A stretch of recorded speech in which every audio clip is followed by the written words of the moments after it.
Right, so the reason why I say that we're going to do 2 of the 4 questions, I noticed most of you answered, I think, the last 2 questions of the discussion reading guide, which I understand, and they're like more, in some way, more interesting to discuss, and then you probably have more stuff to talk about.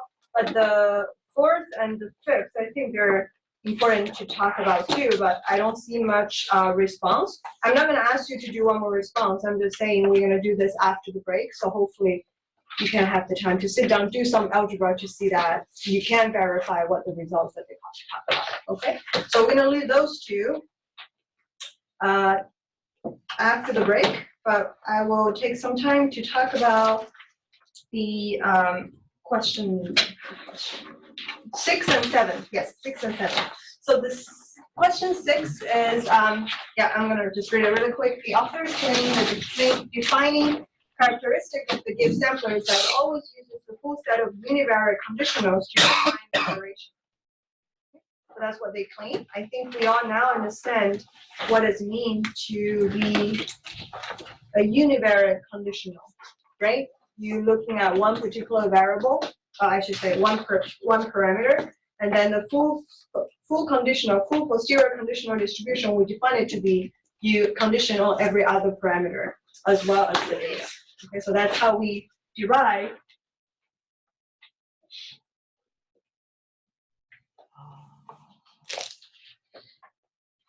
Is this better? I don't know if there's a microphone. Just give me a second.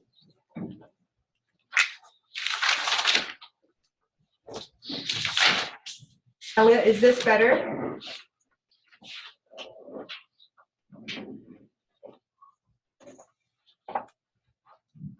Okay, thank you. Okay, all right, so the full conditional distribution, we know that if you have, you're welcome. And full conditional distribution, we know that it's univariate. You look at one parameter at a time, and then you conditional every other parameter.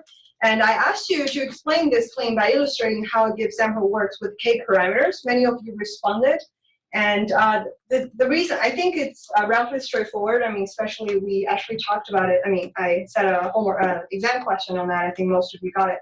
But I do want to spend some time talking about it again, because based on, maybe it's because of like the notation is hard to show up, like the thing that you want to talk about in the discussion board. So I do want you to just talk about, like, in a small group again, as exactly say if you have k different parameters, and let's use let's say t as the iteration. I want you to be more specific about, say, because we know all of the full conditionals, we're going to do them univariately. And many of you wrote generically what the distribution will be. That's good, but I want you to be very specific about the time script. Because based on the responses I read on the discussion board, I think, I don't think everybody is super clear about it yet. Let's take this as the chance to go through it again. So what I'm meaning is that, say, this is for time t, okay? Iteration t or time t. Yeah. And let's just say we are generating in this order. Okay, 1, 2, 3, 4, and 2. Okay.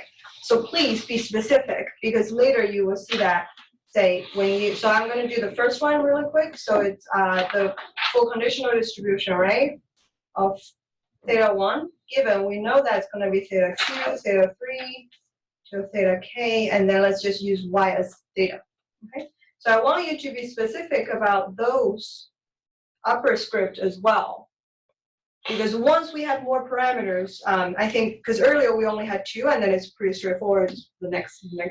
But once now we have a few more, please be specific about the upper script, which is indicating the iteration index for that particular parameter. And just go through that really quick. I mean, you can write it down in your note, and then just have a little discussion with your neighbor, and then we're going to talk about it again. Okay? So let me just pause here for a little bit. And yeah. So one good question just now from the students is, how many initial values do you need actually when you have k parameters? Okay, so think about that as well. In the past, when we were dealing with the normal model, then you only have two parameters, right? The mu and the p. So we typically only need one. So, I mean, initial value. So how about when you have k parameters? Okay, so include that in your discussion, and we're going to come back really quick. Okay, so what do you think I lay out the general framework here?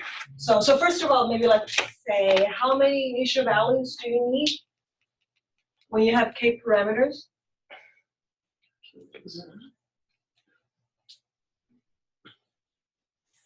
K minus 1. Yeah, k minus 1. So how did you get that? Well, because if, like for this example, if you have theta 1, that's what you're drawing from, right? So you just need to initialize the rest of them. Yeah, so for example, here, if we're going to start with theta 1, then say for theta 1 at time 0, or like iteration 0, or like iteration 1, let me say iteration 1, then you will need to, based on the full conditional distribution here, that you will need to have an initial value for theta 2, initial value for theta 3, up until initial value for theta k. And so when you have k parameters, you need one initial value for every other parameter. But once you have that, when you start rolling the Gibbs sampler, you're going to have once you draw theta 1, 1, you can draw theta 2, 1, and then you don't need any more initial values now because you already have it. Okay? Okay, that's good. So when you have k parameters, it's one initial value for each of the k minus 1 remaining parameters.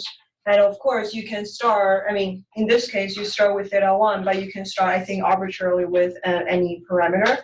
And it will be something good to keep in mind that last time we've been talking about the MCMC diagnostics. Once everything are all converged, it doesn't matter where you start and which one you start. Okay. All right. Okay. So the next part is how to fill out those upper script that I was talking about. So I will just go by here. So this is, let's just do the first one first. So we're drawing a parameter draw for theta 1 at iteration t. So what will be the upper script for theta 2 through theta k? T minus 1. For all of them? Mm-hmm. I think that's good. Yeah, so sorry about the, might not be easy to read. It's still very hard for me to write on the iPad, sorry. So, okay, so that's good. Now we move to the second one. How about these iteration index for theta 1, theta 3 until theta k?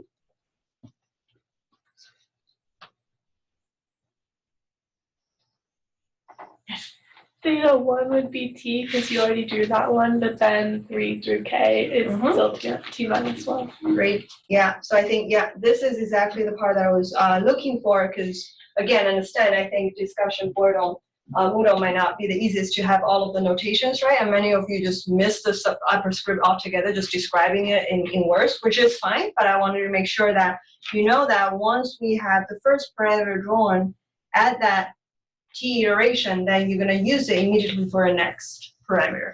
And in our self-coded Gibbs sampler, I think previously you can see that, right? In the demo that I didn't even like put any kind of upper script there. I just named the parameter and then I keep using them. And then in the end, I save them at the right iteration index. So that might be something you want to do. And you can have your other preference of the coding as well. So I guess naturally, once you get to theta 3t, you will have what you have drawn just now for theta 1 and what you have for theta 2. But then you still only have your theta k at the t minus 1 iteration. Okay? And then lastly, everything should be at the iteration t now. Okay? So good to keep in mind. I mean, again, this, I think once you start to code it, it's pretty natural, but it's good to like conceptually understand that we are updating them along the way. Okay. Yeah. So that's for discussion question 6. And any questions? Okay, all right, if not, let's go to question 7. Once we've done this, we can start doing the lab. So this is summarize different approaches to sampling the Gibbs sequence. Many of you responded. I think it's good that you summarize 3 general approaches because the paper did talk about and a third approach, which is you are using, okay, I'm not going to say it. What is the third approach? What are the 3 approaches that you have summarized? And what do you think? Yeah, maybe let me just add one more point to this discussion question, because towards the end of the paper, they also talk about like the convergence testing, right? That's related to what we talk about as MCMC diagnostics. And then, of course, here and there, they talk about how like the pros and cons of certain approaches, which we didn't get to talk about last time. Yeah. So I would like you to keep those in mind when you have the small group discussion. So the 3 different approaches, what are they? And the pros and cons. And yeah, so take your time. Let's break for like 5 minutes so you can get the chance to talk to your neighbors about this. All right, so what do you think? What are the 3 approaches that they talked about? And then specifically, they talk about some cons, I think, in particular, for some of those approaches. So it would be nice if someone willing to share what you think.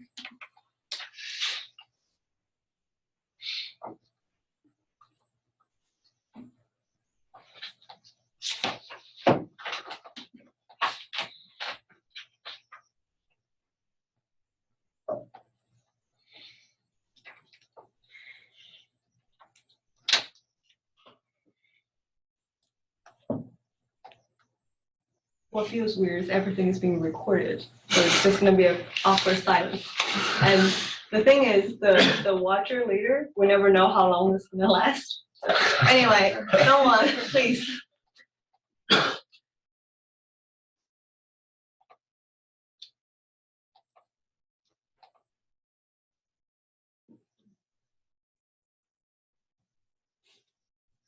So what's the third one that I mentioned that we didn't get to talk about? So we did talk about 2. One is what we usually do in class, right? Run a long chain and then do the burning and thinning.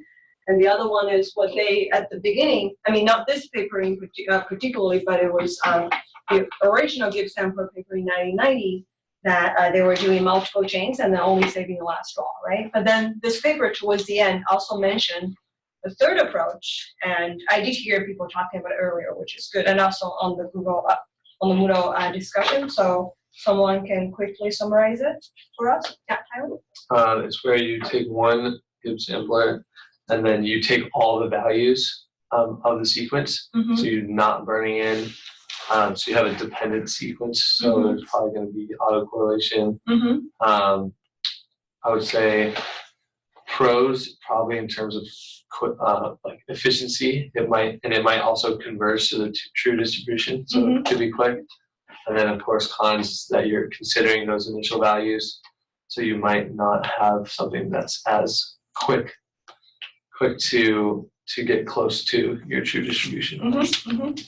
That's good. Yeah, so I think the pros and cons are pretty clear for that one. And I think we also discussed the pros and cons for the first 2. But the paper did mention one more thing, I think, about the running a super long chain. And many of you mentioned it in the discussion board. So what do you think, what might still go wrong if we run a long chain like what we do now? What will be the potential drawback of that based on what they talk in the paper?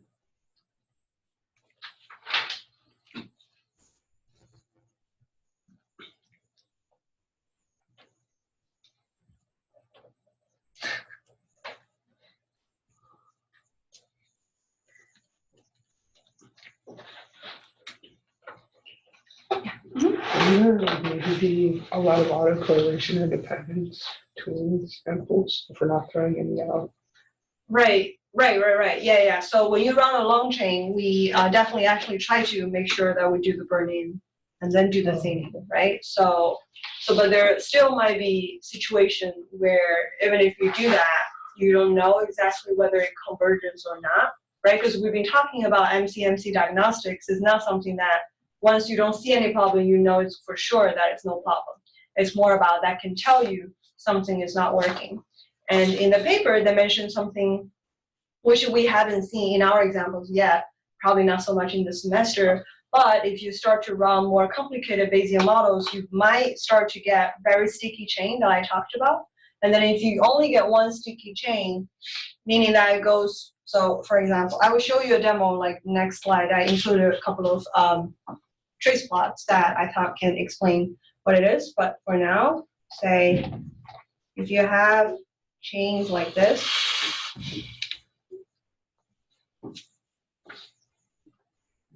it's still exploring the parameter space, right? And let's say, I mean, obviously, when you see a trace plot like this, you know that this is not good. You probably should do something else. But say, if you're gonna just use this to summarize, say I'm cutting the first 50% off, right, as the burn-in. And then I'm also gonna do a lot of staining here. I don't know, let's say we save every 20 draws. So that means we're getting draw, not here. At those iteration points, right? Yeah, so by looking at this, you will know, I think, that yes, we do get some independent draws after the thinning, but they're still not really yet at the stationary distribution that they're talking about, right? So this will be the issue that, yes, I do run a long chain, I do the burn-in, I do the thinning, but trace plot from here can still tell you that you might not be able to explore the parameter space well enough. And then some of the regions say, maybe it's possible that the parameter space should really be here, but you just never know. Okay, so that's why we usually say that you should run it long enough. Yeah. And then when you check MCMC diagnostics, you should check all of the stuff that we talked about.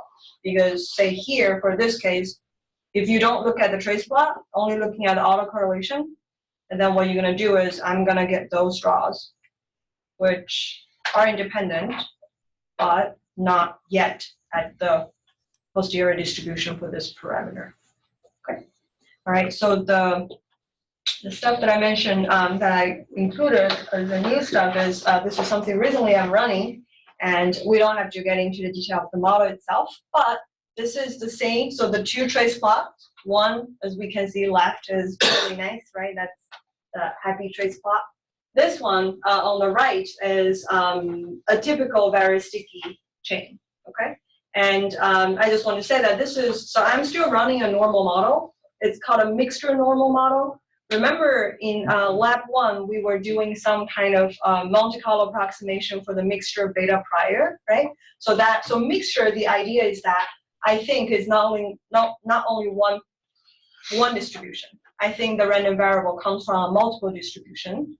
Say like in the beta mixture prior case, we think about, I think, beta 2.8 and beta 8.2, and we put particular, say like 75% to one and 25% to another. Yeah, so that's a prior that can represent like a different type of belief that you have, okay?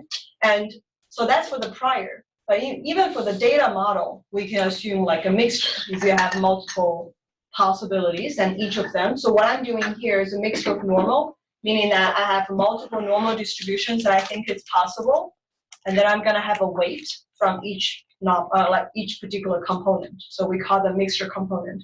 So what I'm plotting now is actually I'm running the same model using the same data, and I'm plotting a particular standard deviation parameter of the normal model. So it's the same component.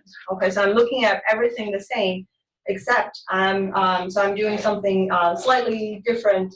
So we all know the likelihood function that will be happening, I'll say, for the normal is normal, right?